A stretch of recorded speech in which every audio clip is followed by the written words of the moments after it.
Olá, boa noite. O BNews 19 horas está no ar. O plenário do Tribunal de Contas da União referendou a decisão que suspendeu a licitação para o aprofundamento do canal do Porto de Santos. A medida cautelar foi adotada pelo ministro Bruno Dantas, que apontou risco de dano ao erário público, após a autoridade portuária de Santos desclassificar a empresa que havia apresentado a menor proposta, no valor de 610 milhões de reais. A área técnica do TCU avaliou que pode ter havido excesso de formalismo na desclassificação, mas também identificou outro problema na documentação do consórcio, relacionado à alteração de sua composição, o que impediria a empresa de ser declarada vencedora. Em nota, a autoridade portuária informou que vai cumprir integralmente as determinações do tribunal e reforçou que o foco do processo é ampliar a capacidade e a segurança da navegação no porto. O pátio público de triagem do Porto de Paranaguá encerrou 2025 com recorde de movimentação. Mais de 500 mil de caminhões atendidos, um crescimento de quase 30% em relação ao ano passado. Com uma área de 330 mil metros quadrados e cerca de 1.000 vagas, o pátio de triagem funciona como a principal porta de entrada dos granéis sólidos vegetais no Porto de Paranaguá. É ali que os caminhões são organizados, classificados e encaminhados aos terminais antes do embarque nos navios. Entre os dias 21 e 22 de julho do ano passado, o local registrou o maior pico diário da história. 2.523 caminhões passaram pela triagem em apenas 24 horas. O número supera o recorde anterior, de julho de 2023, e também ficou acima da capacidade operacional prevista para o dia. Essa movimentação recorde era já esperado tanto pela safra, no campo, que foi uma safra bem recorde, como alguns outros fatores, como também contratos férreos, que talvez tenha diminuído ao longo desse ano, mas principalmente, que é o fator principal, é que a Portos do Paraná, aqui no pátio de triagem modal rodoviário, está cada vez mais ágil, a eficiência, tanto do corredor de exportação, no embarque. Então, mais cargas estão vindo para Paranaguá por essa eficiência, que não é à toa que o porto é 6 anos consecutivos considerado o melhor porto do Brasil. Todo o fluxo é controlado por meio do sistema Carga Online.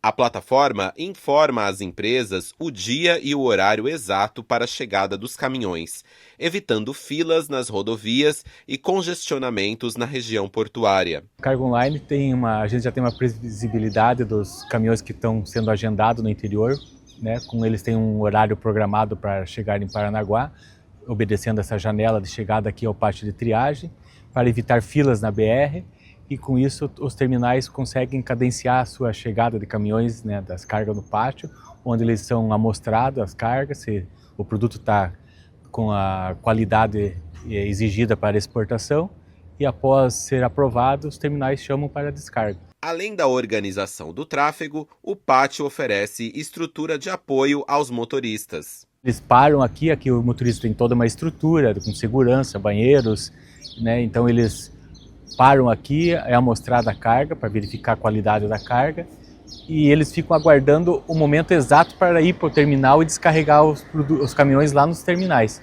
Com isso, evita que eles fiquem nesse período aguardando lá na região portuária, atrapalhando o trânsito urbano de Paranaguá. Em 2025, a soja em grão liderou a movimentação no pátio, representando mais de 60% do total de caminhões. Na sequência, aparecem o farelo de soja e o milho. Os meses de março e julho concentram os maiores volumes. Outro fator que ajudou a melhorar o desempenho foi o aumento do calado operacional nos berços de granais sólidos.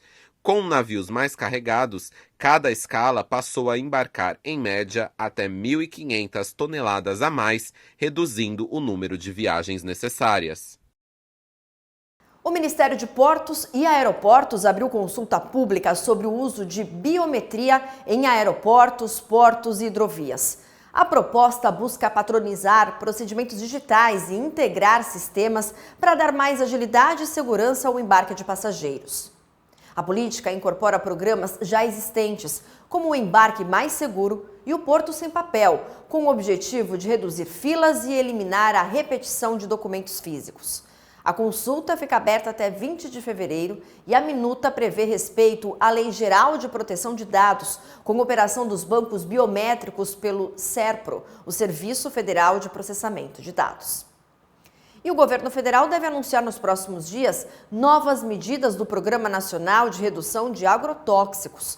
A proposta prevê o banimento de defensivos considerados ultraperigosos, especialmente quando houver alternativas viáveis em bioinsumos, e já enfrenta resistência de setores do Congresso e da bancada do agronegócio. O governo federal deve anunciar nos próximos dias novas medidas para a implementação do Programa Nacional de Redução de Agrotóxicos, o PRONARA.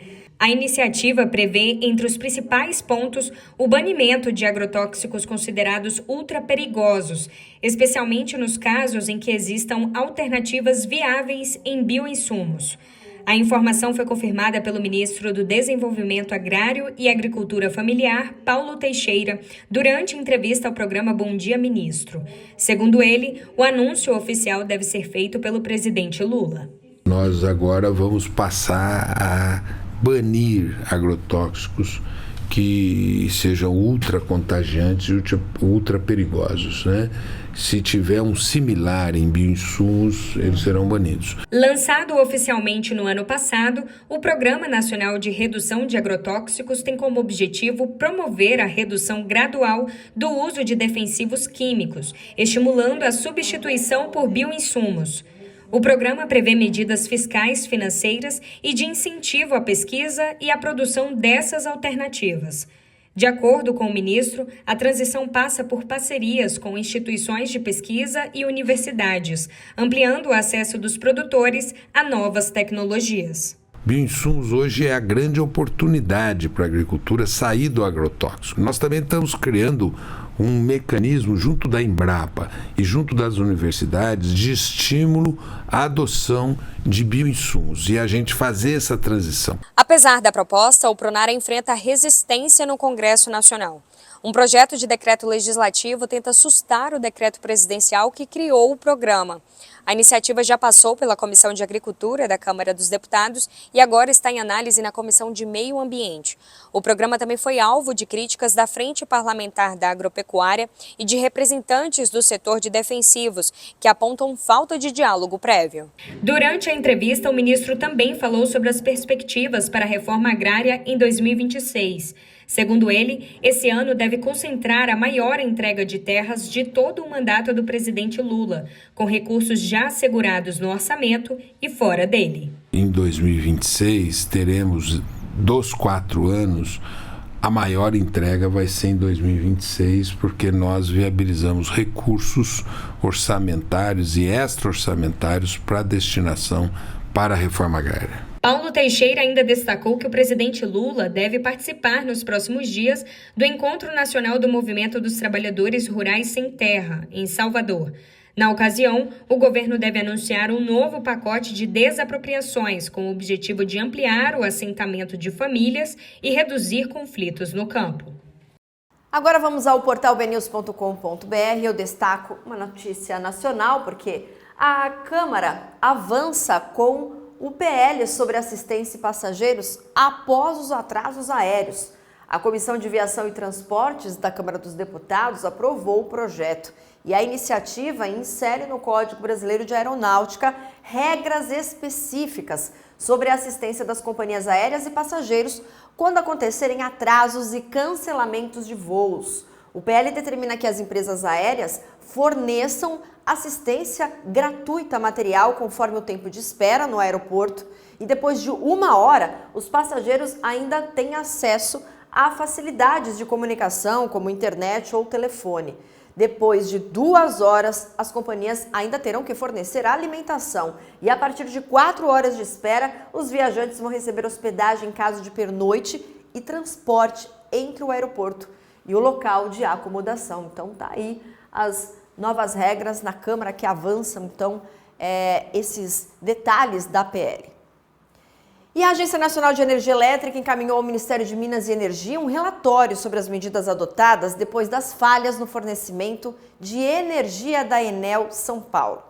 O documento reúne fiscalizações, multas e planos de resultado firmados com a concessionária e informa que está em fase final o processo administrativo, que pode resultar na recomendação de caducidade da concessão.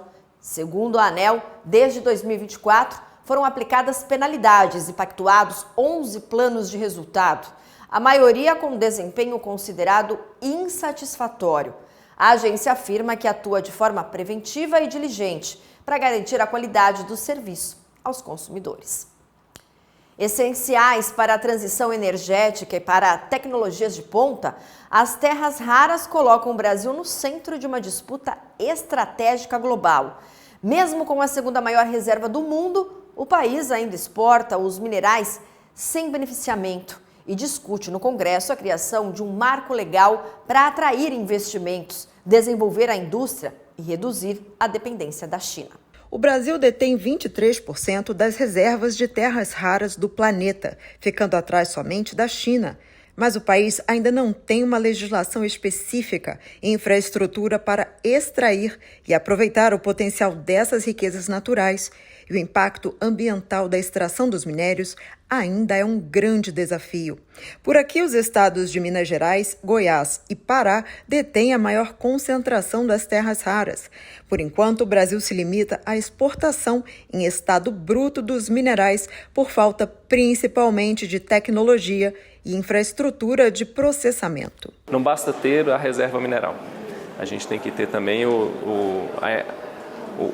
parque para que haja a agregação de valor, a produção de um bem que tenha aplicação final para o consumidor. Executivo e Legislativo concordam que é urgente regulamentar o setor, atrair investimentos e também desenvolver a cadeia para agregar valor ao produto final e reduzir a dependência chinesa. No parlamento, as discussões envolvem principalmente a necessidade de um marco legal para a exploração sustentável desses elementos críticos. Hoje nós temos projetos de mineração de terras raras aqui no Brasil, que a maioria na mão de empresas, né, multinacionais, mas não estamos trabalhando no beneficiamento. Então nós temos que romper, né, essa situação que nós estamos de ser um mero exportador do produto bruto para realmente entrarmos na cadeia de maior valor agregado. Isso é fundamental para o nosso país. Eu espero que nós possamos fazer com a Europa, com a China, com os Estados Unidos, que são nossos parceiros, fazer acordos de cooperação tecnológica para agregar valor no Brasil. Não sermos um simples exportador de mais uma commodity que agora está na ordem do dia em função da transição para a energia elétrica, né? Então concordo plenamente que isso tem que ser objeto de deliberação dos poderes da República, em especial do Congresso Nacional. Com a demanda global crescente e o incentivo a cadeias de suprimento fora da Ásia, o Brasil tem condições de se tornar um player relevante. As vantagens estratégicas daqui incluem a matriz energética limpa, diversificação mineral, já que as terras raras são associadas ao nióbio, fosfato e estanho, e o interesse crescente de empresas internacionais e fundos de inovação. A questão ela vai da mineração até o desenvolvimento de equipamento, né, de sistemas com valor agregado maior. E o Brasil tem toda a capacidade de fazer isso. A gente precisa estabelecer essa indústria desde o momento da mineração, atendendo a critérios de proteção ambiental, que é importantíssimo, né, nesse sentido, mas a partir daí a transformação do material básico ali em alguma forma daquela terra rara, é necessário ter uma política, uma estratégia e os planos de utilização e desenvolvimento disso no Brasil. Inclui, inclusive, financiamento para empresas que queiram desenvolver, que vão desenvolver os produtos com terras raras. E isso tem uma aplicação enorme. E o aumento do valor agregado desses produtos vão dar à nossa indústria, que, já que a gente tem o recurso natural também, uma capacidade muito grande, competitiva, né, com exportações e uso interno. Então, portanto, é um tema muito importante. As terras raras são um grupo de 17 elementos químicos considerados estratégicos para vários setores da indústria moderna, da produção de carros elétricos e drones de guerra à construção de data centers. O aeroporto de Congonhas está passando por melhorias que devem ser finalizadas até 2028, com a ampliação da área do terminal, melhorias operacionais e foco em mobilidade urbana e sustentabilidade.